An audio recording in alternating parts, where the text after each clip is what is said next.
रहीम अस्सलाम वालेकुम वरहमतुल्लाहि वबरकातुहू। मोअज़्ज़िज़ उलमाए किराम, मशाइख़ीन उज़्ज़ाम और शहनशीन में तशरीफ़ फरमा गुजरात के मजलिस इत्तेहादुल मुस्लिमीन के सदर जनाब साबिर भाई साहब, गुजरात के नायब सदर मजलिस इत्तेहादुल मुस्लिमीन शकील समा साहब, कच्छ के ज़िला सदर मोहतरम इब्राहिम भाई साहब और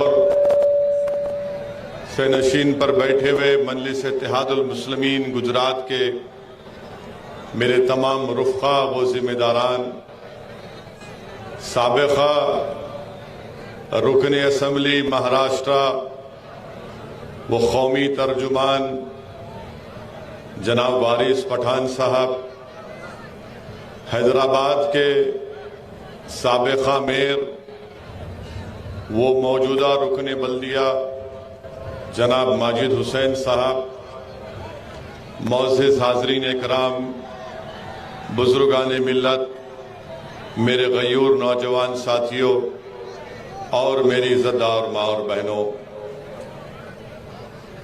मैं पहली मर्तबा कच्छ की इस तारीखी सरजमीन पर आने का मुझे मौका मिला और मैं आप तमाम का दिल की गहराइयों से शुक्रिया अदा करता हूँ कि आप इतनी बड़ी तादाद में अपना कीमती वक्त निकाल कर आज के जलसे आम में शिरकत की। मैं आपका शुक्रिया अदा करता हूँ। और पिछले 2 दिन से मैं यहाँ पर जब आया तो यहाँ पर हमारी मुलाकात इस मुबारक सरजमीन के उलमाए कराम से हुई, उनसे एक अलहदा नशिस्त हुई।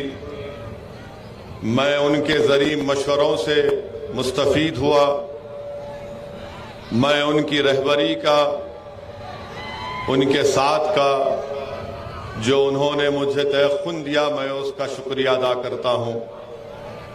जो ज़रिए मशवरों से मुझे उन्होंने आरास्ता किया, मैं इंशाअल्लाह पूरी कोशिश करूँगा और मेरी जमात भी पूरी कोशिश करेगी कि उलमाए किराम के मशवरों को अपने सामने रखकर हम अपने सियासी सफ़र को जारी और सारी रखें। मुझे बड़ी खुशी भी हुई कि मैं और मेरे जमात के ज़िम्मेदारों ने कच्छ के मजलिस इत्तेहादुल के ज़िम्मेदारों से मुलाकात हुई। मैं फर्दन उनसे जाकर मुसाफा किया, उनसे हाथ मिलाया। मैं उनका भी शुक्रिया अदा करता हूँ। और जब मैं कल यहाँ पर आया तो मुझे साबिर भाई के साथ, शकील समा और इब्राहिम भाई के साथ हम मांडवी गए थे मरहूम मुफ्ती साहब की ताज़ियत पेश करने के लिए। फिर वहाँ से हम लोग एक अल्लाह के वली के आस्थाने पर भी गए। ये मेरी खुशकिस्मती है कि मुझे वहाँ पर भी जाने का मौका मिला। फिर आज हम लोग गोरावाली गए, वहाँ पर भी आप तमाम से मुलाकात हुई, जिम्मेदारों से। और फिर उसके बाद हज़रत हाजी पीर रहमतुल्लाह अलैह के आस्थाने पर भी जाने का मौका मिला। अल्हम्दुलिल्लाह मेरा ये पहला सफ़र इंशाअल्लाह ताला मजलिस इत्तेहादुल मुस्लिमीन के लिए कामयाबी का ज़ामिन बनेगा। मेरा पहला सफ़र कच्छ में और यहाँ पर कच्छ में मेरी आमद, मुझे यकीन है कि इंशाअल्लाह ताला अल्लाह अपने फजलो करम से कच्छ को और तरक्की देगा, कच्छ में और अमन मजबूत होगा। और मैं इस सरजमीन पर बसने वाले हर उस शख्स से एक वादा कर रहा हूँ, चाहे वो किसी मजहब का हो, किसी बरादरी का हो, असदुद्दीन ओवैसी हमेशा मजलूमों के साथ खड़ा है और हमेशा असदुद्दीन ओवैसी और उसकी पार्टी मजलूमों की लड़ाई लड़ती आई है। हम मजलूमों के इंसाफ के लिए, कमजोरों को उनका हक दिलाने के लिए और जालिमों को उनका जुल्म करने से रोकने के लिए हमारी लड़ाई थी और रहेगी इंशाअल्लाह ताला।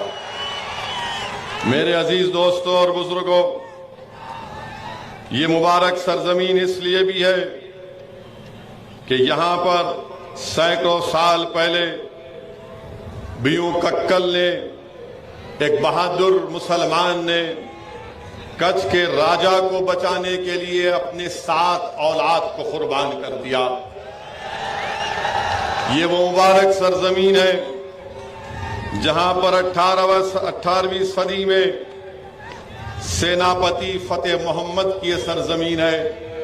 मैं आप तमाम को सलाम करता हूं। आप तमाम के तमाम जियाले और बहादुर लोग हैं। ये मुबारक सरजमीन है जिसने अंग्रेजों के खिलाफ महात्मा गांधी और मौलाना अबुल कलाम आजाद के साथ क्विट इंडिया मूवमेंट का नारा अगर किसी ने दिया तो यही कच्छ की सरजमीन पर बसने वाले और कच्छ से ताल्लुक रखने वाले यूसुफ मेहर अली ने दिया था। मैं आपको मुबारकबाद देता हूं कि क्विट इंडिया मूवमेंट का नारा आजादी की लड़ाई में एक अहम मोड़ साबित हुआ। मेरी अल्लाह से दुआ है कि अल्लाह सुब्हानहू व तआला यूसुफ मेहर अली को, फतेह मोहम्मद साहब को और भैया कक्कल को अल्लाह इनकी खबरों को नूर से भर दे और अल्लाह इनकी मग़फ़िरत फरमाए और अल्लाह सुब्हानहू व तआला इन जैसे जियाले और बहादुरों को अल्लाह सुबह क़यामत तक इस कच्छ और भूज की सरजमीन पर अल्लाह पैदा करते रहे। मेरे अजीज दोस्तों और बुजुर्गों, मुझे यह बताया गया कि ये कच्छ की सरजमीन भारत के प्रधानमंत्री को बड़ी पसंद है।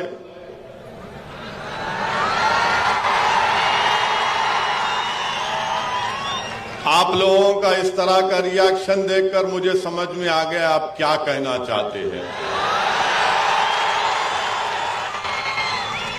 देश के प्रधानमंत्री को ये सरजमीन बड़ी पसंद है और ये मीडिया के लोगों ने मुझे बताया, क्योंकि मेरी हर तकरीर के बाद मीडिया के लोग बोलते ओवैसी भड़काऊ भाषण दिया। तो मीडिया के लोगों ने मुझसे कहा कि भारत के प्रधानमंत्री बहैसियत प्रधानमंत्री और बहैसियत गुजरात के मुख्यमंत्री भूज और कच्छ को 92 मरतबा यहां पर आए, 92 मरतबा यहां पर आए और यहां पर प्रधानमंत्री ने रण उत्सव भी शुरू किया। हम प्रधानमंत्री की इस मोहब्बत का शुक्रिया अदा करते हैं, मगर मैं प्रधानमंत्री से ये पूछना चाहूंगा कि जब इतने मर्तबा आप यहां पर आए और आपको इस जगह से इतनी मोहब्बत है, तो देश के प्रधानमंत्री ये एक तरफा मोहब्बत नहीं होनी चाहिए।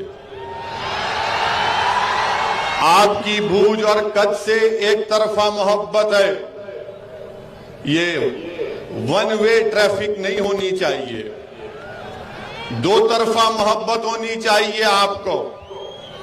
और मैं इसलिए कह रहा हूं कि जब हम आज गोराबाली गए तो वहां पर मुझे ये बताया गया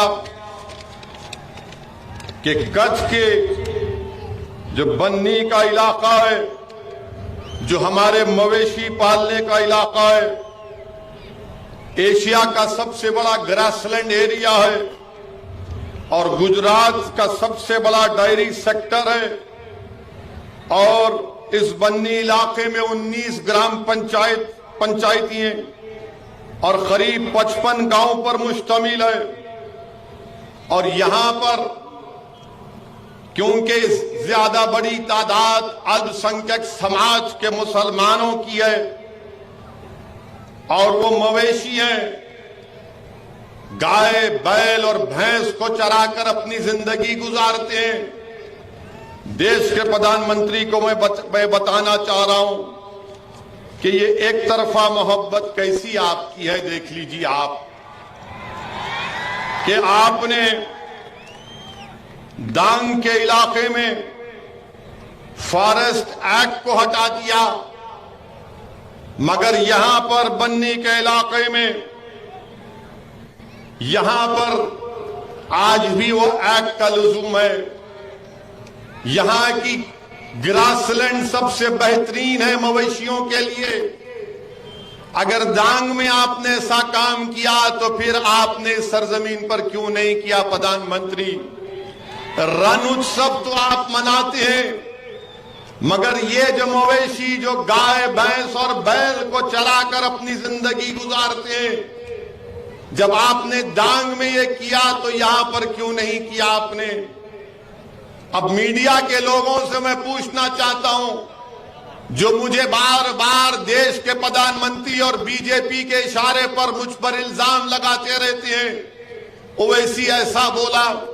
मैं जो कुछ कह रहा हूं, क्या मैं सच नहीं कह रहा हूं कि यहां पर इस इलाके में उनको उनके हुकूक नहीं दिए गए, उनको ये राइट नहीं दिया गया कि वो जमीन पर अपने जानवरों को चरवा कर अपनी जिंदगी गुजार सके।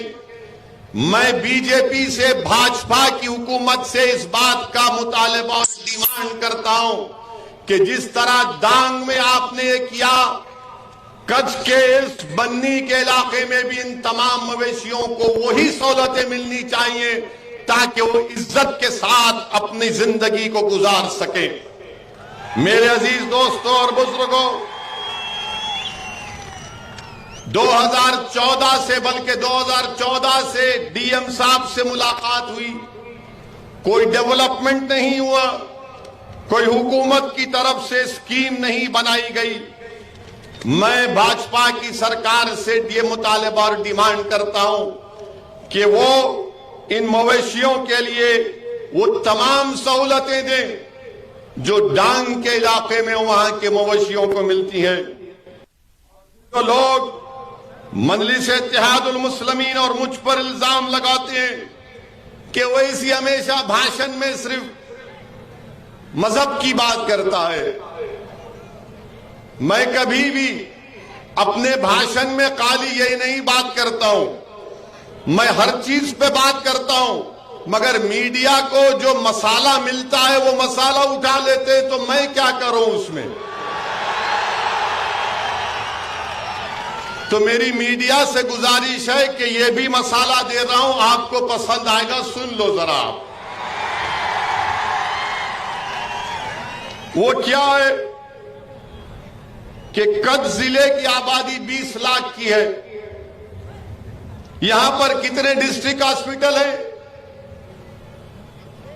शकील समा, कितना डिस्ट्रिक्ट हॉस्पिटल है यहां पर?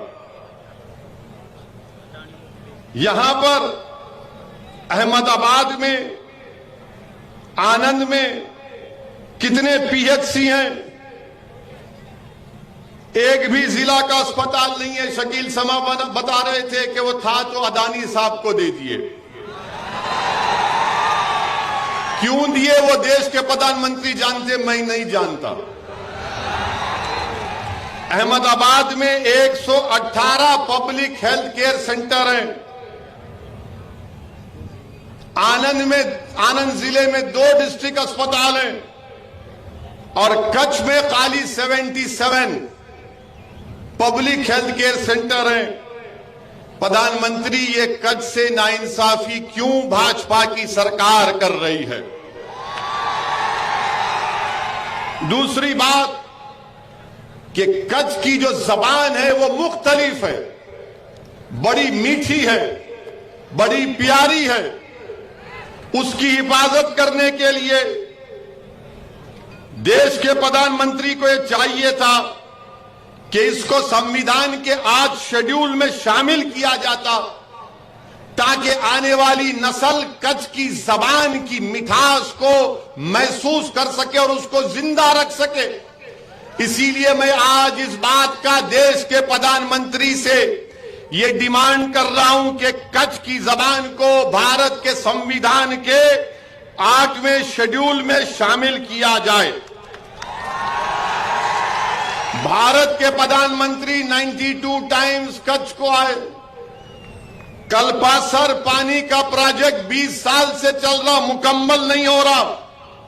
हम देश के प्रधानमंत्री से ये डिमांड करते हैं कि कच्छ में जो पीने के पानी की और पानी की किल्लत है उसको दूर किया जाए। बल्कि मैं तो आगे बढ़कर कहता हूं कि भारत के संविधान में आर्टिकल 371(2)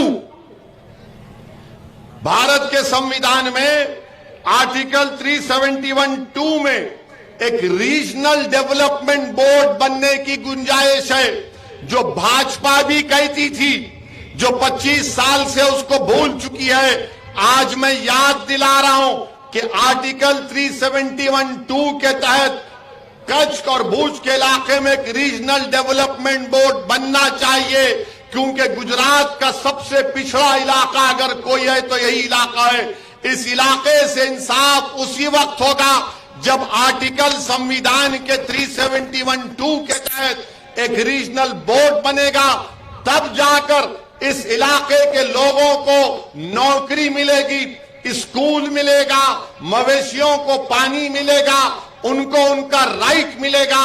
ये मजलिस इत्तेहादुल मुस्लिमीन भाजपा हुकूमत से और देश के प्रधानमंत्री से इस बात का डिमांड करती है।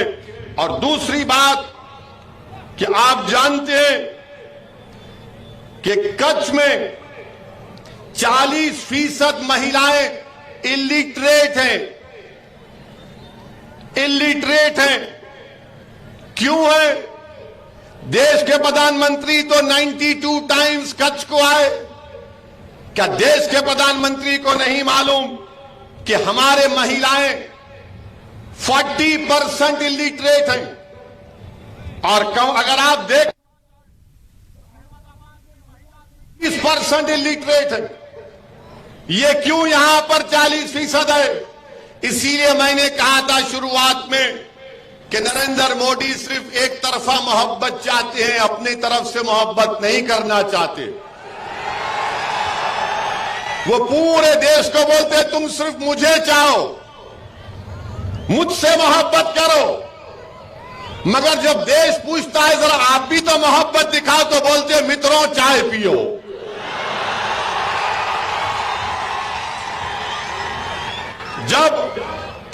अच्छा अब आप ये बताइए कच्छ में कितने बच्चे ड्रॉप आउट रेट है? 26% ड्रॉप आउट रेट है। अब ये भड़काऊ भाषण तो नहीं है मीडिया वालों, ये भड़काऊ भाषण नहीं है। 26% ड्रॉप आउट रेट है। इसमें सब है, हिंदू है, मुसलमान है, दलित है, बैकवर्ड क्लास है, सब इसमें शामिल है। 26% ड्रॉप आउट रेट है। यानी 4 बच्चों में से एक बच्चा सिर्फ सेकेंडरी एजुकेशन मुकम्मल करता है।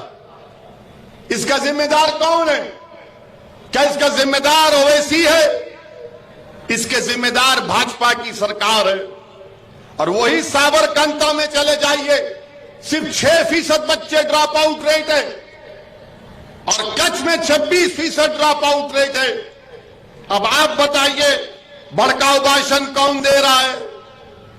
मेरे अजीज दोस्तों और बुजुर्गों, और फिर मैं ये भी बताना चाहूंगा कि जब नरेंद्र मोदी गुजरात के मुख्यमंत्री थे तो उन्होंने कच्छ के लिए उस वक्त की यूपीए सरकार से लड़कर एक स्पेशल इकोनॉमिक जोन यहां पर लिया था, ताकि यहां के हैंडीक्राफ्ट को, यहां के आर्टिजन्स को फायदा हो सके। बल्कि इलाका की निशानदेही कर दी गई थी मोतीचिराल गांव में। अब प्रधानमंत्री बने तो एसीजेड गायब हो गया कच्छ का। क्यों प्रधानमंत्री? क्या ये वन वे लव नहीं है? मेरे अजीज दोस्तों और बुजुर्गों, फिर वहीं पर आप जानते हैं कि इस इलाके के जो ऊंट हैं, दुनिया के कोई ऊंट पानी में तैर नहीं सकते, कच्छ के ऊंट पानी में तैर सकते हैं। यह भी भड़काऊ भाषण तो नहीं है, सिर्फ यहां के ऊंट ही पानी में तैर सकते हैं। तो मैं आपसे कह रहा हूं, आप तमाम से गुजारिश कर रहा हूं, जब ऊंट पानी में तैर सकते हैं तो क्या कच्छ की सरजमीन पर मंजलिस को आप कामयाब नहीं करेंगे? जब ऊंट पानी में तैर सकता है तो आप भी तूफानों का रुख मोड़ सकते हैं। मेरी बात का यकीन करो आप, क्या आप तूफानों का रुख मोड़ेंगे? ऊंट तो पानी में तैर रहा है, तो क्या आप आगे नहीं बढ़ेंगे मंजलिस का परचम लेकर? आप आगे बढ़ेंगे? आप आगे बढ़ेंगे? क्या मंजलिस को कामयाब करेंगे? क्या 6 विधानसभा पर मंजलिस के उम्मीदवारों को वोट देंगे? अब वो ऊंट भी सुनकर खुश हो रहा होगा कि चलो मेरा तीरना नजर आ गया इसको। कच्छ में बेहतरीन कालीन बनाया जाता, कारपेट। क्या गांधीनगर में बैठा हुआ कोई आदमी कालीन बना सकता? नहीं बना सकता। यहीं के लोग कालीन बनाते हैं। मैं आप तमाम को सलाम करता हूं, आप में अल्लाह ने खुदादाद सलाहियत आपको दी है। अगर आप एक सियासी कुव्वत बन जाएंगे, अगर आपकी आवाज गुजरात के विधानसभा में गूंजेगी, तो फिर ये जो नाइंसाफियों का मैंने जिक्र किया, वो इंशाअल्लाह ताला वो नाइंसाफियों का खात्मा होना शुरू हो जाएगा। क्योंकि आपने बरसों कभी कांग्रेस को वोट दिया तो कभी भाजपा को वोट दिया, और जिसको कांग्रेस को कामयाब किया वो जीतने के बाद भाजपा में चले जाते हैं। गए नहीं गए भाजपा में? बताओ आप गए ना भाजपा में? कांग्रेस के लोग वोट तो आपका लिए, मगर चुनाव जीतने के बाद कहा कि मियां का तो वोट मिल गया, मगर दिल में मोदी की मोहब्बत है, इसलिए मोदी के पास जाकर चाय पीऊंगा।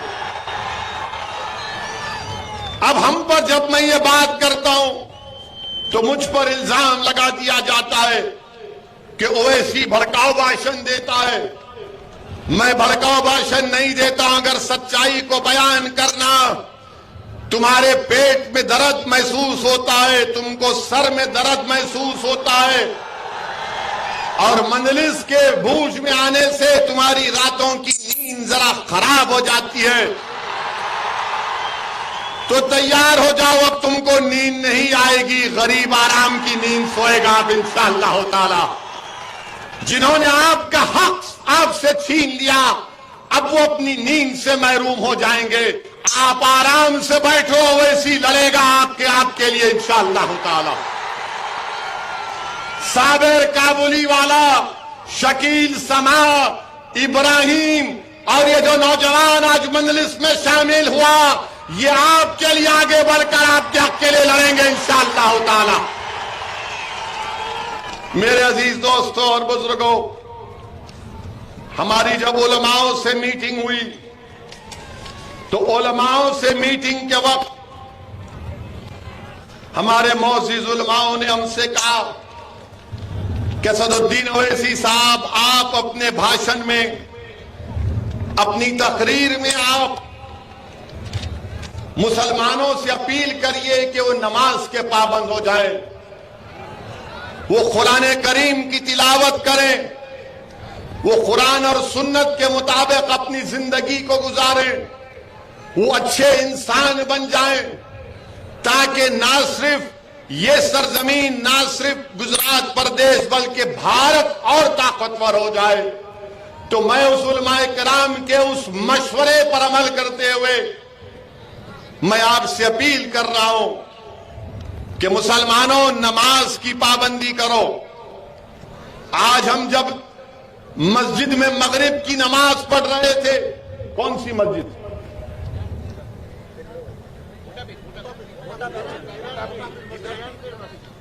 पीरानपीर मस्जिद में नमाज पढ़े मगरिब की हम। मुझे जरा कड़वी बात कहना है, मुझे माफ कर दो आप। बहुत से नौजवान बाहर खड़े थे कि हम बाहर निकलेंगे तो हमसे हाथ मिलाएंगे या सेल्फी लेंगे। मैं उन नौजवानों से अपील कर रहा हूं, नौजवानों, मेरे साथ हाथ मिलाने से, मेरे साथ सेल्फी लेने से तुम्हारी खबर में कोई काम नहीं आएगा।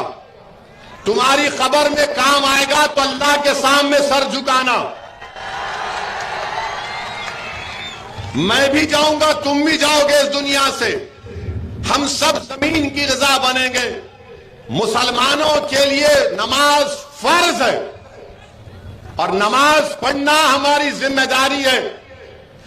हम में और अगयारों में फर्क यह है कि हम नमाज पढ़ते हैं, तो नमाज की पाबंदी करो नौजवानों। 3 रकात पढ़ना था, 4 मिनट में नमाज हो जाती है। ऐसा गए, वजू करे, आए, 3 रकात पढ़े, पहले 3 की आदत डालो, फिर 2 की पढ़ेंगी, फिर 2 की पढ़ेंगी। मगर दीवार के पास खड़े होकर लोग देख रहे थे कि कब निकलेगा ओवैसी। क्या तुम ये सोचे कि अल्लाह देख रहा था कि तू दीवार तक अगर अंदर आ जाता तो मैं अपनी रहमत को तुझ पर और नाजिल कर देता। तो इसलिए मेरे नौजवान दोस्तों, भाइयों, बुजुर्गों, नमाज की पाबंदी करिए, कुरान शरीफ की तिलावत करिए, अल्लाह से अपने रिश्ते को मजबूत करिए। और जब हम अपने इस रिश्ते को मजबूत करेंगे तो इंशाअल्लाह ताला दीन दुनिया में अल्लाह हमको कामयाब और कामरान करेगा।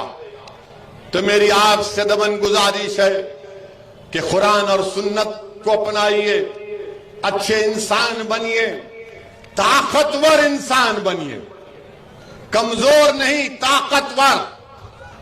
ताकतवर बनिए। और ताकतवर से मतलब यह नहीं है कि दौलत हासिल करना, ताकतवर से मतलब यह नहीं है कि किसी को गाली देना मोटी, ताकतवर से मतलब यह नहीं है कि किसी को गुस्सा दिखाना, ताकतवर यह है कि तुम सच्चाई को अपना लो, तुम हक परस्त बन जाओ। यह ताकत है हमारी। और इस ताकत को हासिल करना अगर है तो कुरान और सुन्नत को अपनाना पड़ेगा। यह मैंने उलेमाओं के, मशाइखीन के पैरों के पास बैठकर सुना है। ये मेरे अल्फाज नहीं है, ये अल्लाह वालों की जबान से मैंने सुनी है, अहले दिल की जबानों से सुना है और उनके सुने हुए अल्फाज को आपके सामने रख रहा हूं। मेरे अजीज दोस्तों और बुजुर्गों, चौथी बात जो मैं आपके सामने रखना चाह रहा था वो ये है कि भारत में, ये हमारा वतन अजीज है, हमको शिकायत है कि हमारे हुकूक जो भारत के आईन में हमको गारंटी किए गए वो हमको नहीं मिलते हैं। तो मेरी आपसे गुजारिश है कि आप एक सियासी ताकत बनिए, सियासी ताकत बनिए, अपने वोट से अपने पार्टी के नुमाइंदों को कामयाब करिए। और याद रखिए मेरी इस बात को, आप हुकूमतों को बदल नहीं सकते, मगर आप में इतनी ताकत है कि आप अपने पार्टी के उम्मीदवारों को विधायक एमएलए बनाकर गुजरात की विधानसभा में भी जा सकते हैं। अगर आप ये काम करने तैयार हैं तो याद रखिए, जो पिछले 50-60 साल से नाइंसाफियां होती आ रही हैं, उन नाइंसाफियों का हम खात्मा कर सकते हैं। मजलूमों को जो उनके हक से महरूम कर दिया जा रहा है, हम उन मजलूमों को इंसाफ दिला सकते हैं। याद रखो नौजवानों, ये लड़ाई तुम्हारे लिए हम लड़ रहे हैं। याद रखो मेरे बुजुर्गों, ये लड़ाई हम इन आने वाले बच्चों के मुस्तकबिल को अच्छा रखने के लिए लड़ रहे हैं। याद रखो मेरी इज्जतदार मां और बहनों, जो तुम्हारे दिलो दिमाग में अपने नौजवान बच्चे और बच्चियों के मुस्तकबिल को लेकर तुम्हारे माथे पर बल आ जाता है, उस पेशानी की तकालीफ को दूर करने की लड़ाई आज मजलिस इत्तेहाद और मुस्लिमीन लड़ रही है।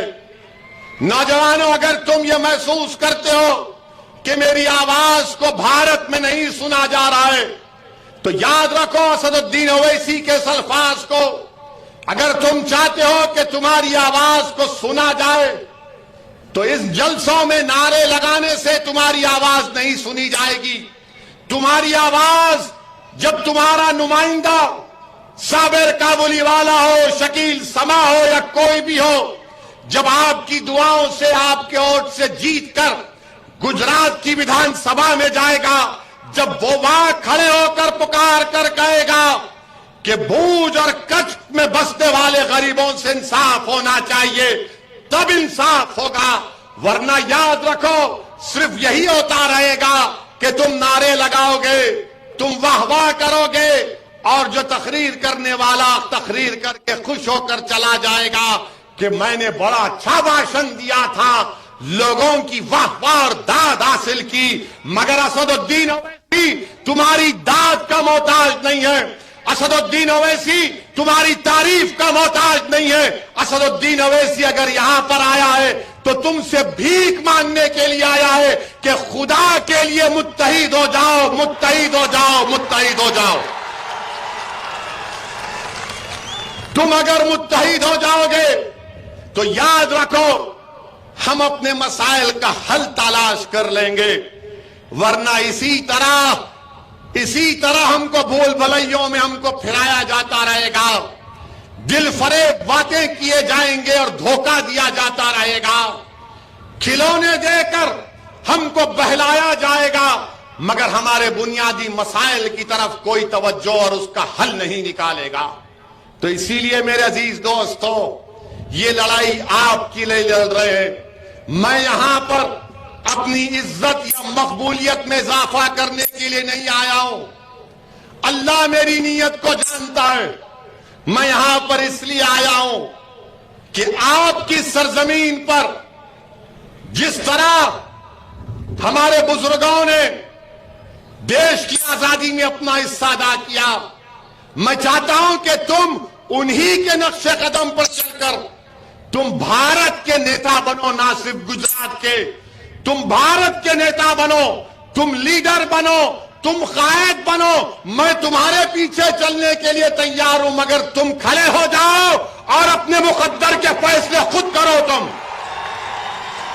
हम आपको नेता बनाने आए हैं, हम आपको लीडर बनाने आए हैं। मेरी एक ही ख्वाहिश है, अल्लाह ने मुझे बहुत दिया। मैं कभी भी ये नहीं सोचा था कि अल्लाह मुझे यहां तक पहुंचाएगा, कच्छ की सरजमीन तक पहुंचाएगा अल्लाह। मैं आज से 35 साल पहले जब लंदन में लॉ की डिग्री हासिल करने गया था, तो मैं कभी अपने ख्वाब में भी नहीं सोचा था कि मैं आपके दरमियान में खड़े होकर ये तमाम बातें करूंगा। मेरी एक ही ख्वाहिश है कि नहीं मालूम मेरी जिंदगी का चिराग कब गुल हो जाए, सबको जाना है। मैं मौत से नहीं डरता, डरता इस बात से हूं कि जब पूछा जाएगा बताओ असदुद्दीन, तुमको इन तमाम नेमतों और इनामात से नवाजा गया, तुमने उसको कैसे इस्तेमाल किया, मैं उससे डरता हूं। मैं डरता हूं कि जब रब्बे करीम के सामने मेरे हिसाब किताब होंगे, मैं डरता हूं कि जब कब्र में मुझसे 3 सवालात किए जाएंगे। मेरे अजीज दोस्तों, मैं जो कुछ कर रहा हूं अल्लाह को राजी करने के लिए कर रहा हूं। मैं जो कुछ कर रहा हूं ताकि मेरा खातिमा ईमान पे हो, इसलिए कर रहा हूं। मैं जो कुछ कर रहा हूं कौम और गरीब और मजलूम आवाम के फायदे के लिए कर रहा हूं। मैं यही चाहता हूं कि मेरी जिंदगी के खत्म होने से पहले अल्लाह मुझे नजारा दिखा दे कि जिस तरह आज हजारों की तादाद में लोग यहां खड़े हैं, हजारों की तादाद में असदुद्दीन ओवैसी से ज्यादा काबिल लोग गुजरात और भारत में मुसलमानों के खड़े होकर संविधान को बचाएंगे, संविधान को मजबूत करेंगे और भारत को मजबूत करेंगे। ये मेरी जिंदगी का मकसद है। मेरे अजीज दोस्तों और बुजुर्गों, इसीलिए आपसे अपील कर रहा हूं कि मजलिस को मजबूत करो। मैं किसी के खिलाफ नहीं हूं, मगर इज्जत के साथ कहना चाह रहा हूं कि जो हमने पॉलिसी बनाई थी आजादी के बाद, क्या निकला उस पॉलिसी से आप बताइए। हर मैदान में दलित और अल्पसंख्यक समाज का मुसलमान और आदिवासी पीछे हो गया। अगर आबादी के लिहाज से कहीं पर बराबरी नजर आती है, दलितों में, मुसलमानों में, आदिवासियों में, तो जेल में नजर आती है, जेल में नजर आती है। जितनी आबादी मुसलमानों की है उतना परसेंटेज जेल में अंडर ट्रायल है। जितनी आबादी दलित आदिवासियों की है उससे थोड़ा बढ़कर जेल में उनका परसेंटेज है। बताओ मेरे अजीज दोस्तों और बुजुर्गों, इसीलिए तो आपसे कह रहा हूं कि नाइंसाफी को रोकना है। हुकूक की लड़ाई है, नौजवानों के मुस्तकबिल की लड़ाई है, आपके बुजुर्गों के ख्वाबों को पूरा करने की जद्दोजहद है, हमारे मां और बहनों के ख्वाबों को पूरा करने की लड़ाई है। क्या आप मेरा साथ देंगे? क्या आप मजलिस इत्तेहादुल मुस्लिमीन का साथ देंगे? कहीं आप कांग्रेस भाजपा का तो साथ नहीं देंगे ना? कहीं आप राहुल और मोदी का तो साथ नहीं देंगे? कितने नहीं देंगे? हाथ उठा दो। अल्हम्दुलिल्लाह मैं आपका शुक्रगुजार हूं, मगर पोलिंग के दिन भी ये उंगली उठा के दबाना पतंग के निशान पर। याद रखिए, आपने हाथ उठाकर वादा कर लिया, आप मैं आऊंगा, चुनाव के दरमियान में भी आऊंगा, फिक्र मत करिए इंशाअल्लाह ताला। और एक बार भड़काऊ भाषण देने आऊंगा। अब मीडिया वाले बोलेंगे ये अपनी जबान से बोला, ये खुद बोला, देखो। मैं क्या भड़काऊ भाषण दे रहा हूं? कौन सी भड़काऊ बात? मगर मीडिया को ऐसा लगता है कि बगैर ओवैसी को टीवी पे दिखाए उनकी रोटी नहीं जलती।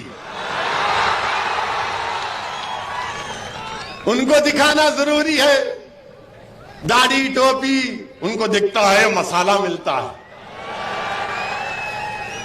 मैं भारत के संविधान पर, अल्लाह के नाम पर हल्फ लिया हूं। मेरी लड़ाई संविधान के दायरे में थी, है और रहेगी इंशाअल्लाह ताला। संविधान के बाहर जाने का सवाल ही पैदा नहीं होता। जिसको जाना है वो जाए। मुझे भारत की चप्पे चप्पे से मोहब्बत है, इसके जर्रे जर्रे से मोहब्बत है, इसकी हर चीज से मुझे मोहब्बत है। और इंशाअल्लाह ताला अल्लाह मुझे जब तक जिंदा रखेगा ये मोहब्बत बढ़ती जाएगी और बढ़ती जाएगी और कमी नहीं होगी उसमें इंशाअल्लाह ताला। मेरे अजीज दोस्तों और बुजुर्गों, अज़ान हो रही का, अज़ान हो रही, रुकते हैं।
बिस्मिल्लाहिर्रहमानिर्रहीम।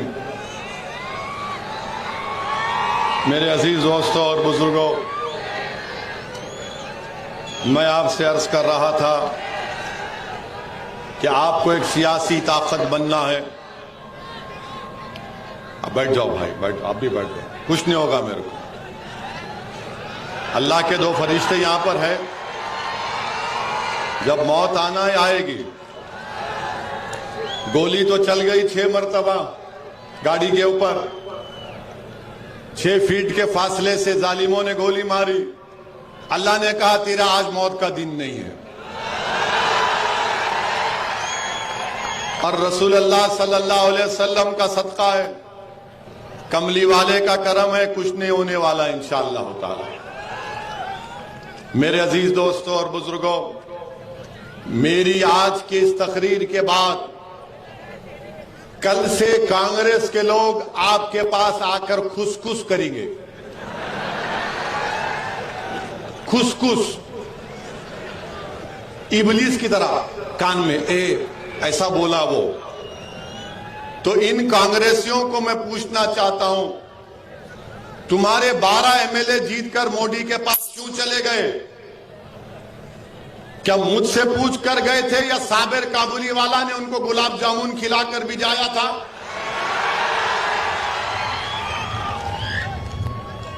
वो उनका लीडर, क्या नाम उसका, हार्दिक, हाँ हार्दिक, क्या वो शकील समा के साथ बैठकर ढोकला खाकर चला गया भाजपा में?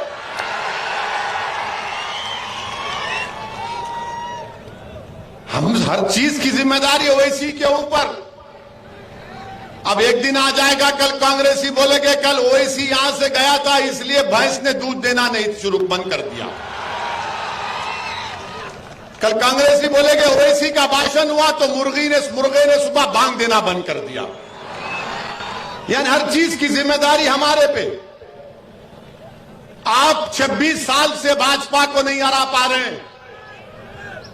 1984 में आखिरी मर्तबा एक मुसलमान एमपी बनकर दिल्ली गया था, उसके बाद नहीं जीतता है। हम जिम्मेदार।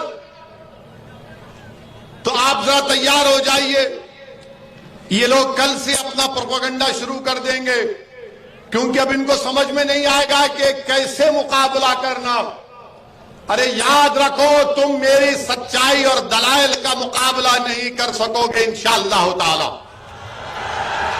और हम भाजपा से भी कहना चाह रहे हैं, भारत के संविधान के तहत हम सब बराबर हैं।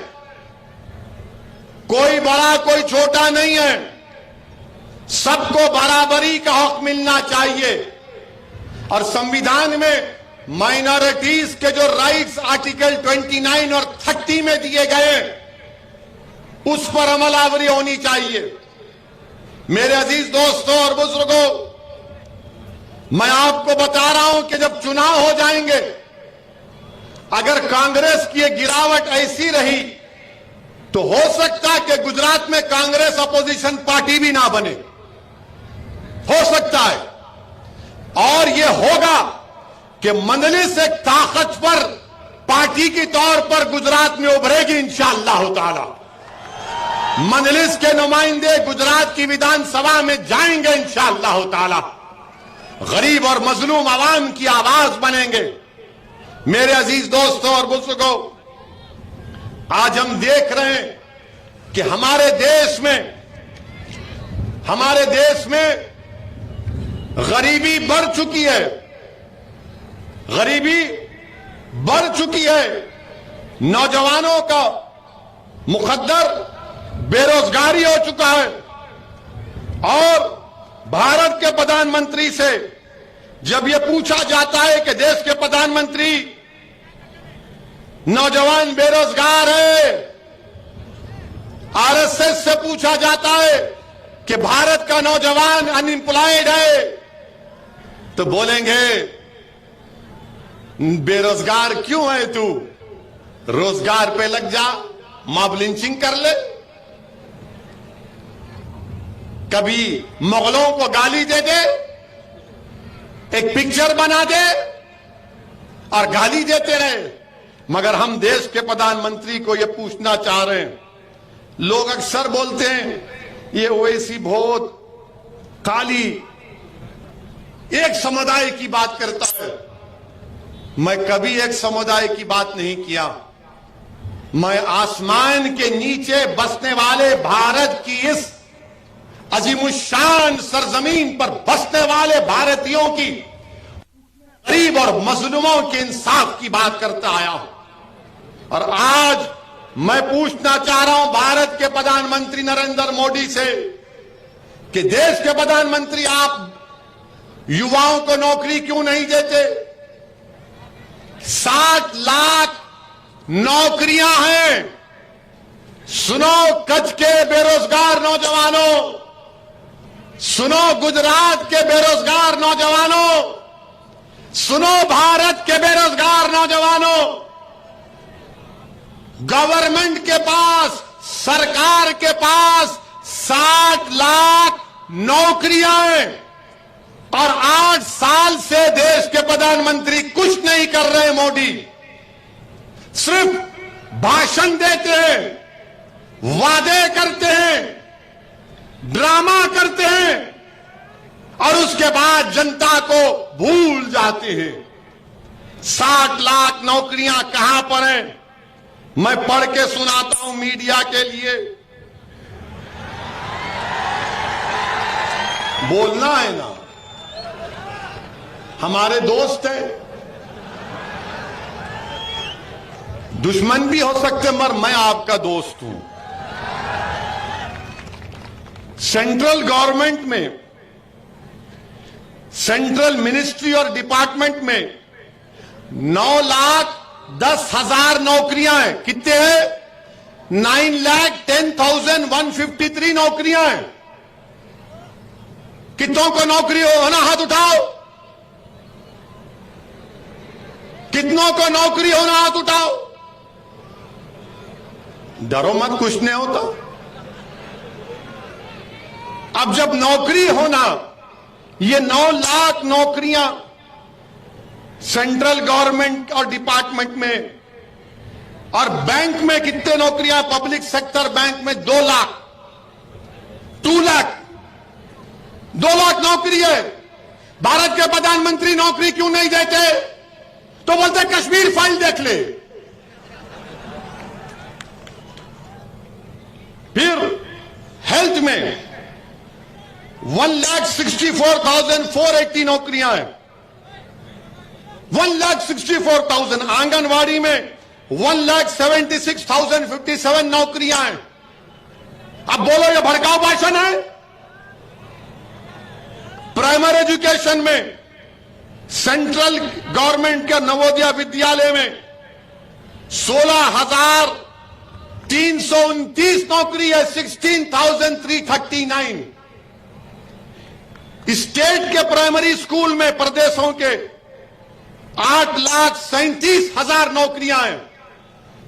हायर एजुकेशन में गवर्नमेंट ऑफ इंडिया, देश के प्रधानमंत्री के मातहत सेंट्रल यूनिवर्सिटीज में 18,647 नौकरी।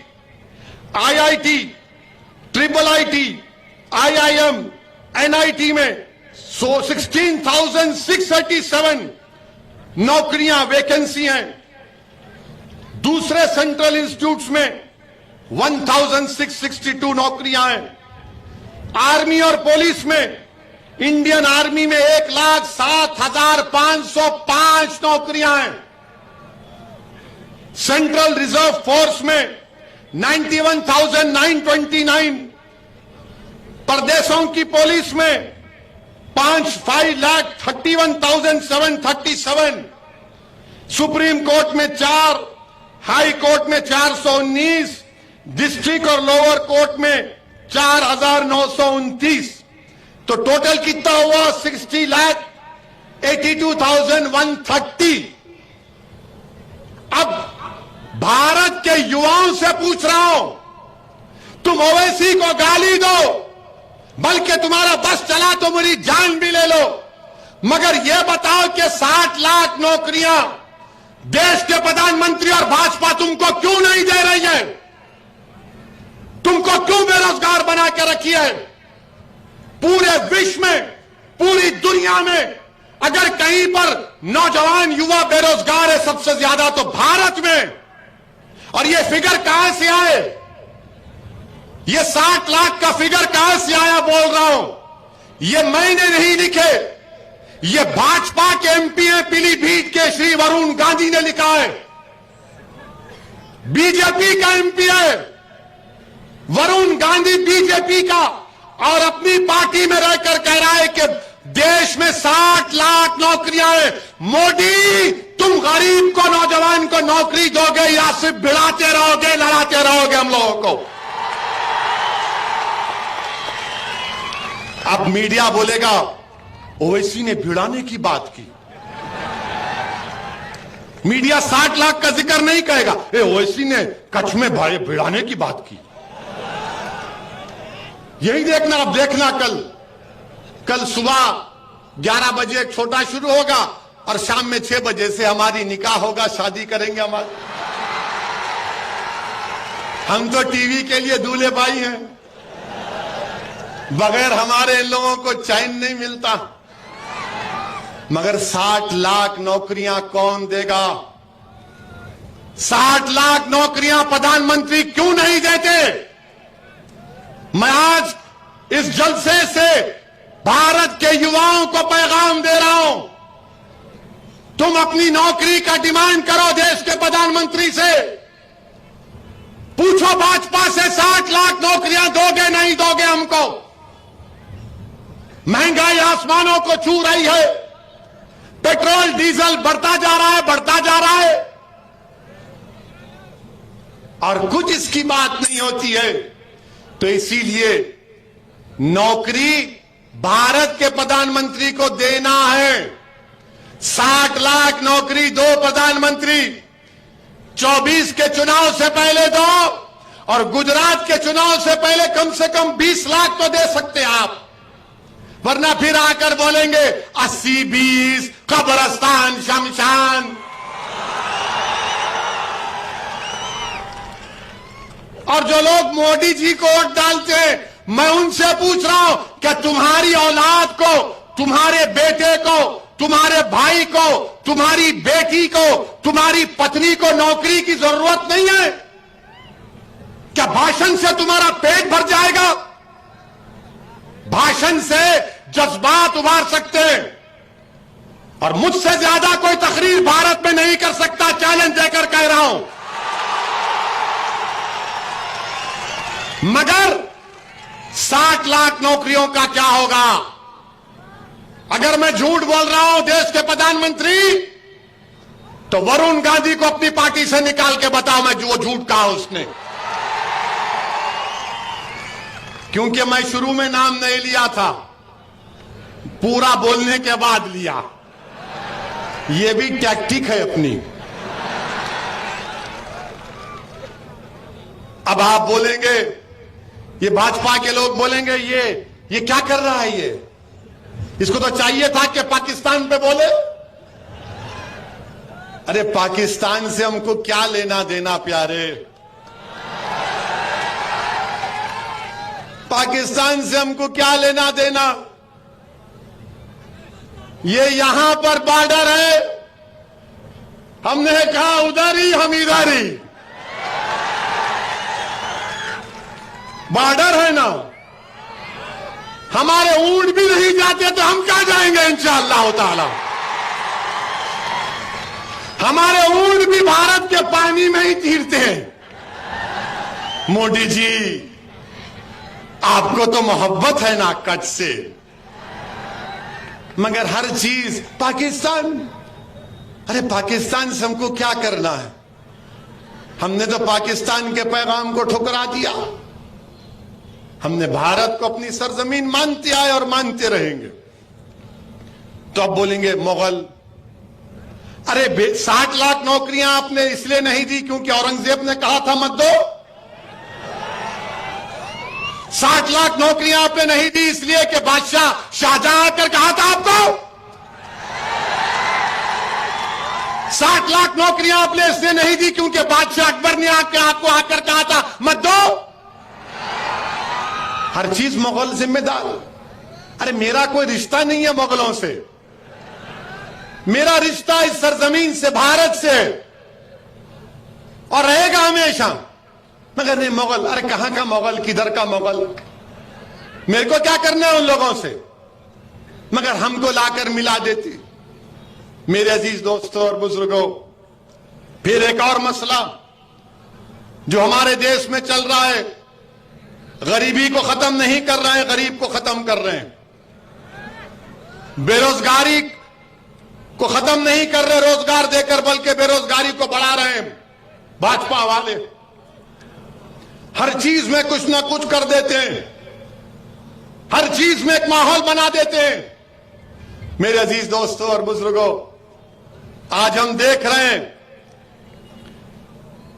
कि भाजपा के एक नेशनल स्पोक्स पर्सन ने टीवी पर, टाइम्स नाउ पर बैठकर आज से 15 दिन पहले अल्लाह के रसूल सल्लल्लाहु अलैहि वसल्लम की शान में गुस्ताखी की, अनाप शनाप बकरा, उनकी तौहीन करने की कोशिश की।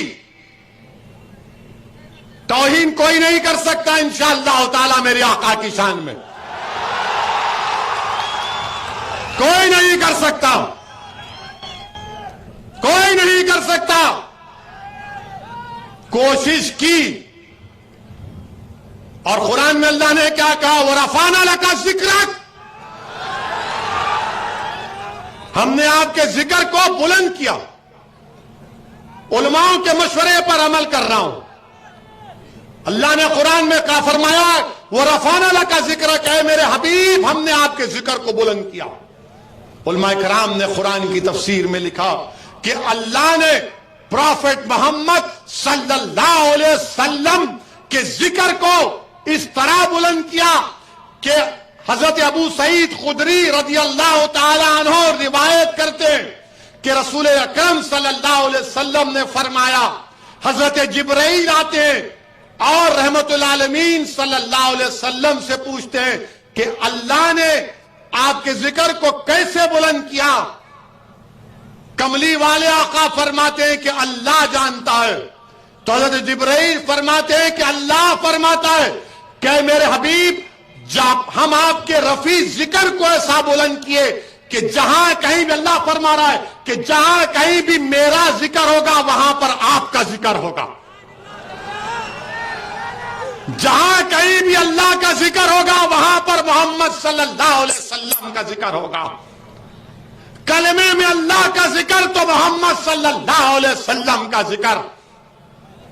अल्लाह कुरान में फरमा रहा है कि मेरी इताअत करो और मेरे हबीब की इताअत करो।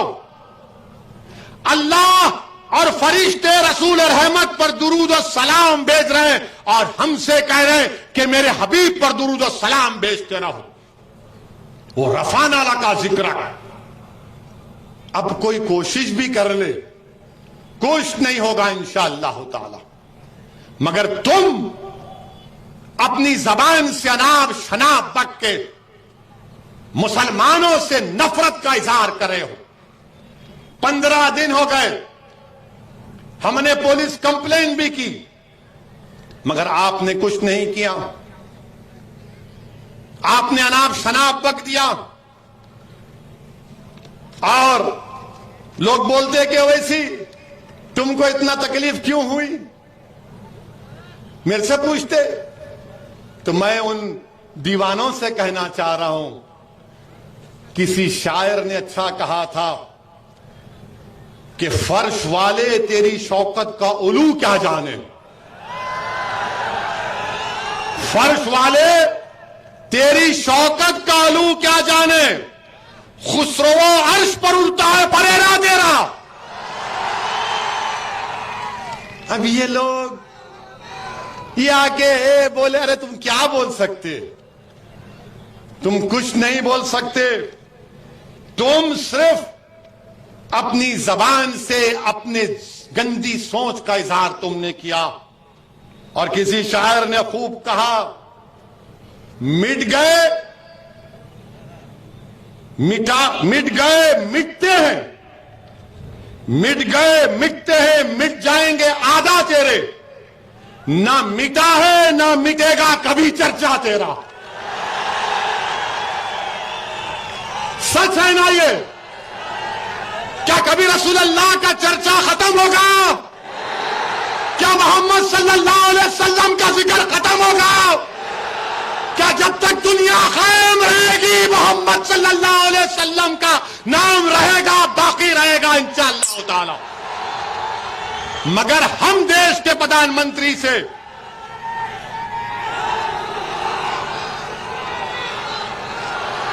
नारे तकबीर, नारे तकबीर, हम देश के प्रधानमंत्री से हाथ जोड़कर विनती करते हैं कि आप अपने नेशनल स्पोक्स पर्सन के खिलाफ एक्शन लीजिए।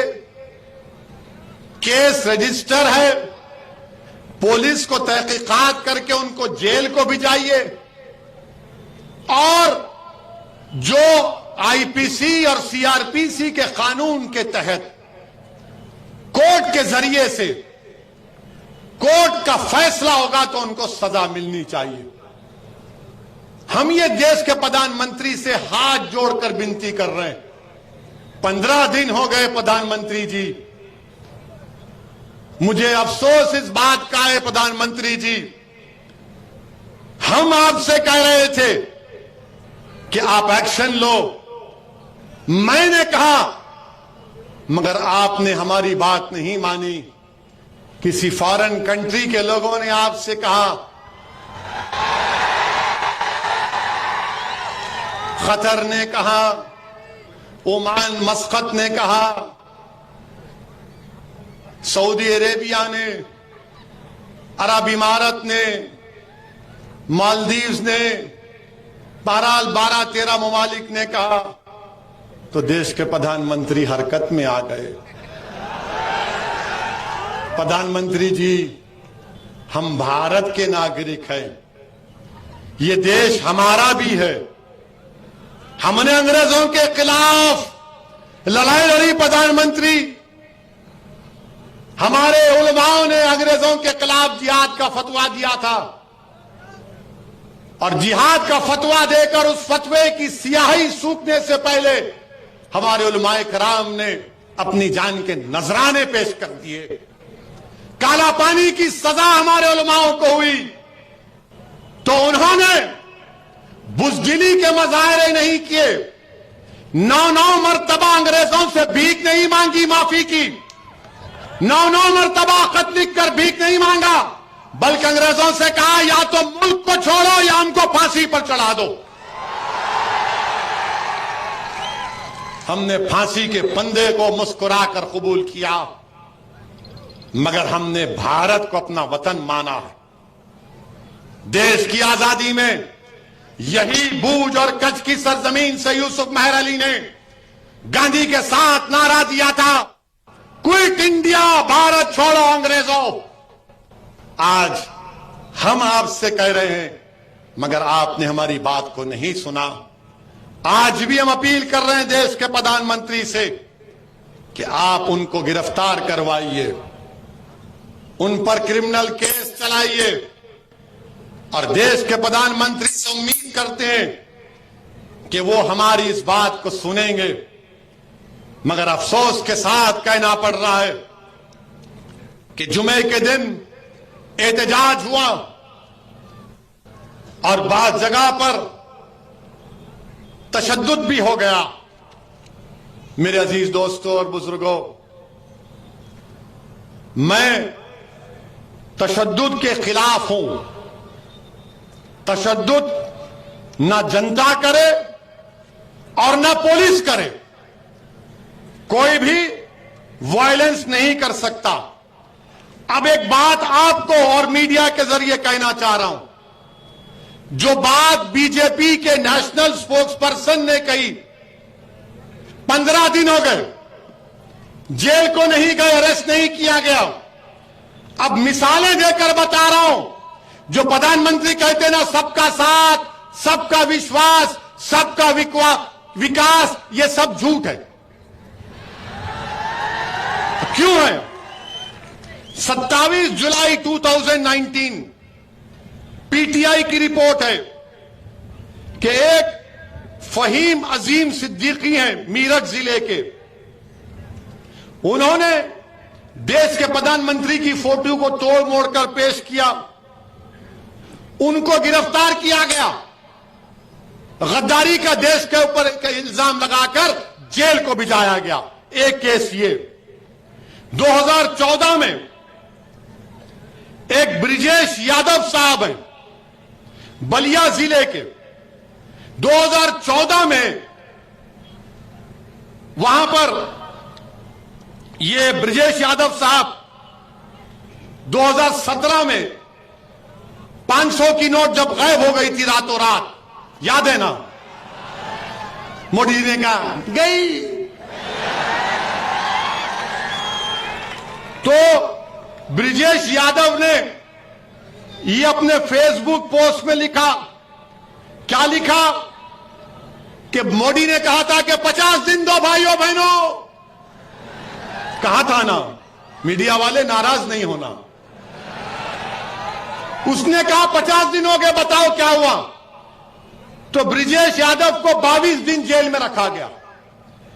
तीसरा एक कलाम कुंडा तहसील प्रतापगढ़ जिले के, उसने फेसबुक पर लिखा कि मुगल सराय को नाम बदलकर दीनदयाल उपाध्याय क्यों बनाया जा रहा है, तो उनको जेल में डाला गया। 14 दिन जेल में थे। फिर पूरा लिख के आया हूं। 10 मई 2022 इस साल पीटीआई की रिपोर्ट, एक इरफान हुसैन है फतेहगढ़ के, उन्होंने फेसबुक में प्रधानमंत्री के बारे में अनाप शनाप लिख दिया, तो 10 मई 2022 को इरफान को जेल को डाल दिया गया। 7 जून 2022 कलकत्ता में रॉडर राव एक आदमी है गोवा में बैठकर इसने ममता बनर्जी के खिलाफ अनाप शनाप बक दिया, तो कलकत्ता की पुलिस गोवा जाकर उसको गिरफ्तार करके जेल में डालती है। 17 अगस्त 2021 मनमोहन मिश्रा चेन्नई में, यूपी की पुलिस गई कोतवाली की, तुमने मोदी के बारे में यूट्यूब में अनाप शनाप कहा, जेल में डाल दिया। फरवरी 2018 2 लोग बलिया के, मोदी जी योगी और हिंदू भगवानों के खिलाफ अनाप शनाप बका, जेल में डाल दिया। एक जाकिर त्यागी है मुजफ्फरनगर का, इसने योगी के बारे में कोई मस्खरापन किया, उसको जेल में डाल दिया गया। जब योगी, मोदी और ममता बनर्जी पर कोई बोला जाता है तो जेल में डाल दिया जाता है। एक केस में तो 5 साल के बाद डाला गया। और मेरे रसूल सल्लल्लाहु अलैहि वसल्लम की शान में वो नुपुर शर्मा अनाप शनाप बकती है। 15 दिन हो गए, आप उसको आराम से घर में बिठा कर रखें। अब बताओ मुझ पर इल्जाम लगाने वालों मैं क्या करूं? मेरे रसूल के बारे में अनाप शनाप बका जा रहा है। ये 5 तुमको वाकयात बता रहा हूं। और फिर तशद्दुद वायलेंस का मैं खिलाफ हूं। बताओ, झारखंड में 2 मुस्लिम बच्चों को गोली मार दी गई। पुलिस ने मुदस्सर को जो इस्लाम नगर का है, साहिल को जो चिश्तिया नगर का है, ये बच्चे शहीद हो गए, मर गए, कत्ल कर दिया गया। सर पे गोली मार दी साहिल के। ये बच्चों को गोली मारेंगे आप? बताओ, झारखंड की हुकूमत जो कांग्रेस की सरकार है, जीएमएम की सरकार है, 2 बच्चों को गोली मार दिए। अफसर आलम एक बच्चा, 6 गोलियां उसको मारी गई, 4 निकाली गई, 2 गोलियां उसके जिस्म में। और वो साहिल की मां क्या कह रही है, मैं वीडियो देखा, वो कह रही कि रसूलुल्लाह सल्लल्लाहु अलैहि वसल्लम के लिए मेरे बेटे ने अपनी जान को कुर्बान कर दी। नहीं, तुम थाली नहीं मारोगे, सोचो थोड़ी देर के लिए, तुम्हारा भाई था, तुम्हारा बेटा था, क्या करोगे तुम? क्या हम अपने बेटों को इसलिए पैदा करते हैं कि जान दे दें? क्या हमारी जान की कीमत नहीं है? क्या उस बच्चे के, उसके मां को हक हासिल नहीं था कि उसके ज़ईफी का सहारा बने? ये मेरी लड़ाई है। इस पे बोलते हैं भड़काऊ भाषण दिया, 2 बच्चे मर गए, गोलियां मार दिया आपने। ये नहीं होता था अगर देश के प्रधानमंत्री एक्शन ले लेते। मैं वायलेंस का कंडेम करता हूं, प्रोटेस्ट होना चाहिए, मगर संविधान के दायरे में होकर रहना चाहिए। प्रोटेस्ट करना हमारा बुनियादी हक है, फंडामेंटल राइट है, मगर अमन के साथ। यहां पर 2 बच्चे चले गए, प्रयागराज में लोगों ने प्रोटेस्ट किया तो आपने आफरीन फातिमा के घर को तोड़ दिया,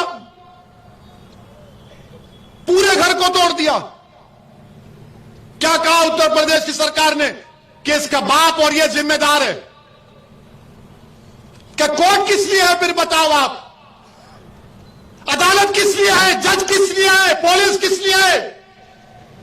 अगर तुम तय कर लोगे 15 दिन से नुपुर शर्मा गिरफ्तार नहीं होती और हमारे खिलाफ जजमेंट दे दिया जाता है कि तुम मेन आदमी हो, तुम्हारे घर को तोड़ दिया जाएगा। और घर को तोड़ रहे हैं। और ये मीडिया के लोग, जो इंग्लिश चैनल है न्यूज 18, वो क्या कहता है? वो क्या कहता है कि आफरीन फातिमा के घर से, आफरीन फातिमा के घर से एक पोस्टर निकला। पोस्टर पर वो रिपोर्टर दिखा रहा है, अंग्रेजी में लिखा है, when injustice becomes law, rebellion becomes a duty. उसका माने यह है कि जब नाइंसाफी एक कानून बन जाता है तो उसके खिलाफ एहतजाज करना सबकी जिम्मेदारी बनती है। यह थॉमस जेफरसन अमेरिका के सदर ने कहा था। और ये रिपोर्टर का, इसके घर से ये निकला, ये निकला। क्या कोई बम बनाने का सीक्रेट निकला? क्या कोका कोला का फार्मूला निकला? वही बात, when injustice becomes law, rebellion becomes a duty. ये कौन लिखा था मालूम आपको? महाराष्ट्र के ex chief minister Devendra Fadnavis की पत्नी ने ट्विटर पर लिखा था। तुम तोड़ोगे घर जाकर फडणवीस का? हमारा घर तोड़ दिया तुमने। तुम कौन होते? अगर उसने किया, आफरीन फातिमा के बाप ने किया, तो कोर्ट में चलाओ ना केस, सजा दिलाओ उसको, जेल में डालो, कोर्ट में कन्विक्ट कराओ। क्या उत्तर प्रदेश का मुख्यमंत्री उत्तर प्रदेश का चीफ जस्टिस बन चुका है कि वो फैसला करेगा कि किसका घर तोड़ दिया जाए? अगर आफरीन फातिमा के बाप को सजा भी होगी तो घर कैसा तोड़ते हैं आप?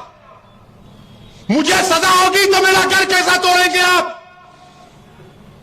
मुझे सजा होगी ना, मेरे घर को तो नहीं तोड़ा जा सकता। सारी दुनिया के सामने आपने उस बच्ची के घर को तोड़ा, बुलडोजर लगाकर तुमने। आफरीन फातिमा के घर को नहीं तोड़ा, तुमने भारत के रूल ऑफ लॉ पर बुलडोजर चला दिया। तुमने भारत की बुनियादों को कमजोर करने का काम किया। बताओ देश के प्रधानमंत्री, ये नफरत नहीं है तो क्या है? बताओ आप। अगर वो जिम्मेदार है तो चलाओ ना कोर्ट में केस। अच्छा, घर किसका तोड़ते हैं? उस बच्ची का घर तोड़ते हैं जो उसके बाप को मुल्जिम करार दे रहे हो। बाप का घर नहीं है, उसकी बीवी का घर है। बोलते इलीगल बनाया गया। तो क्या 6 साल से यूपी में बीजेपी की सरकार सो रही थी? और आपने क्या किया? पत्थर फेंके, घर तोड़ दिया। जब भाजपा के एक मंत्री टेनी, उनका बेटा बाप की गाड़ी से 6 लोगों की जान लेता है, सुप्रीम कोर्ट उसकी बेल कैंसिल करती है, तो भाजपा के लोग अजय टेनी का घर नहीं तोड़ते, आफरीन फातिमा का घर तोड़ते हैं। बताओ भेदभाव कौन कर रहा है? अजय का घर है तो नहीं तोड़ा जाएगा, फातिमा का घर है तो तोड़ा जाएगा। ये कौन सा इंसाफ है? ये कौन सा इंसाफ है बताओ आप? उसका नाम अजय है तो घर नहीं टूटेगा। 5 लोगों की हत्या का इल्जाम, ये सबका साथ, सबका विकास, ये ढकोसले वादे। इसीलिए मेरे अजीज दोस्तों और बुजुर्गों, इस नाइंसाफी के खिलाफ आपको आवाज उठाना है। हम देश के प्रधानमंत्री से अपील कर रहे हैं, ये बुलडोजर जो आप घरों पर चला रहे हैं, एक समुदाय के घरों पर चला रहे हैं प्रधानमंत्री, देश के संविधान को आप कमजोर कर रहे हैं। ये देश चलेगा तो संविधान से चलेगा, तो फिर बंद कर दो अदालत को, ताला लगा दो अदालत को, जजेस को कह दो कि अदालत मत आओ, क्योंकि मुख्यमंत्री तय करेगा कौन मुल्जिम है। क्या जरूरत है अदालत की? फिर क्या जरूरत है पुलिस की कि तुम अजय के घर को नहीं तोड़ते और फातिमा के घर को तोड़ते हो? तो याद रखो, शहजादी जन्नत का वास्ता देकर कह रहा हूं, अल्लाह शहजादी जन्नत के सदक़े में जालिमों को शिकस्त देगा इंशाअल्लाह ताला। मेरे अजीज दोस्तों और बुजुर्गों, उत्तर प्रदेश में यही कह रहा था मैं पुकार पुकार कर कि अपनी पार्टी को मजबूत करो, अपने नुमाइंदों को कामयाब करो। मगर वहां के लोग, बड़े लोग, बहुत बड़े लोग हैं, आज खामोश बैठे हुए हैं। वो बोल रहे थे नहीं नहीं सरकार बदलना है। मैं कह रहा हूं नहीं बदलोगे, घर तोड़ दिए कोई नहीं जाता। जो मुझ पर इल्जाम लगा रहे थे बी टीम का, आज कहां है तुम बताओ? क्यों तुम्हारे मुंह में दही जम गया? जो बोल रहे थे समाजवादी को दो, कांग्रेस को दो, मगर ओवैसी से होशियार रहो। अगर तुम्हारा नुमाइंदा होता तो कम से कम जाता वहां पर, पूछता उन लोगों से। हमने दिल्ली में हमारे कलीम रफीज सदर साहब दिल्ली के पुलिस स्टेशन को रिप्रेजेंटेशन देने गए, तो अमित शाह की पुलिस ने उठाकर उनको तिहाड़ जेल में डाल दिया। हमारे 30 लोग जेल में। मेरे अजीज दोस्तों और बुजुर्गों, मेरी आपसे दरमंदाना अपील है कि आप मुत्तहिद रहिए, मंजलिस का साथ दीजिए। और मैं अपनी तकरीर का अख्तिताम उस दुआ से करूंगा जो ताइफ के वक्त, बल्कि उस हदीस शरीफ में आया कि अल्लाह के रसूल सल्लल्लाहु अलैहि वसल्लम ने ताइफ के वक्त ये दुआ की थी। आज आप और हम रब्बे कायनात के सामने हाथ उठाकर हम दुआ करते हैं कि इसका तर्जुमा पढ़ रहा हूं जो किसी आलिम दीन ने मुझे भिजाया कि अल्लाह के रसूल सल्लल्लाहु अलैहि वसल्लम ने ताइफ के सफर में, ताइफ के वक्त ये दुआ फरमाई थी कि अल्लाह मैं अपनी कमजोरी और वसाइल की कमी और लोगों की नजर में बेवक्ती का शिकवा आपसे करता हूं। या अल्लाह हम अपनी कमजोरी और वसाइल की कमी और लोगों की नजर में बेवक्ती का शिकवा आपसे करते हैं।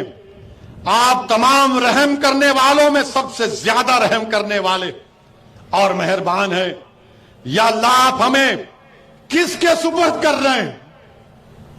या अल्लाह आप हमें किसके सुपुर्द कर रहे हैं? उस दुश्मन के सुपुर्द जो हम पर हमलेवार होगा, या उस नजदीकी शख्स के हवाले जो मेरे मामले पर काबू रखता है? ऐ अल्लाह, अगर हमसे नाराज नहीं है तो मैं किसी बात को खातिर में नहीं रखता। हां, आपकी आफियत हमसे बहुत कशादा है। अल्लाह, हम आपके इस मुनव्वर चेहरे जिससे तारीकियां रोशन हो गई हैं, इससे दुनिया और आखिरत के मामलात दुरुस्त होते हैं, कि आपकी पनाह में आते हैं। आपके गजब के नाजिल होने से और आपकी नाराजगी के शिकार होने से तेरे ही तरफ लौटते हैं या अल्लाह, यहां तक कि आप राजी हो जाएं और आपके सिवा किसी की कोई ताकत और तदबीर नहीं है। तो अपने रिश्ते को अल्लाह से मजबूत रखो। जो लोग घरों को तोड़ रहे हैं वो भारत को कमजोर कर रहे हैं। याद रखो भाजपा वालों, इख्तिदार हमेशा तुम्हारे पास नहीं रहने वाला है, देश रहेगा इंशाअल्लाह ताला, और देश को मजबूत रखना है। मेरी आपसे गुजारिश है कि मंजलिस को मजबूत करिए, मुत्तहिद रखिए, भूज में अमन को और मजबूत करिए और इस पार्टी को कामयाब करिए। आपका फिर से शुक्रिया कि आपने अपना कीमती वक्त निकालकर आज यहां पर आए। मैं आपकी मोहब्बत को सलाम करता हूं। मेरे पास अल्फाज नहीं है कि आप हजारों की तादाद में यहां पर आए हैं। और सुनो मोदी जी, अगर आपकी भी सभा होगी तो लोग ऐसा मोहब्बत से नहीं आते होंगे। लोगों को लाया जाता है, आ गाड़ी में बैठ, गाड़ी में बैठ, आ यह ओनली मोहब्बत है। अल्लाह इस मोहब्बत को कायम रखे। आपका बेहद शुक्रिया। अस्सलाम वालेकुम वरहमतुल्लाहि वबरकातुहू।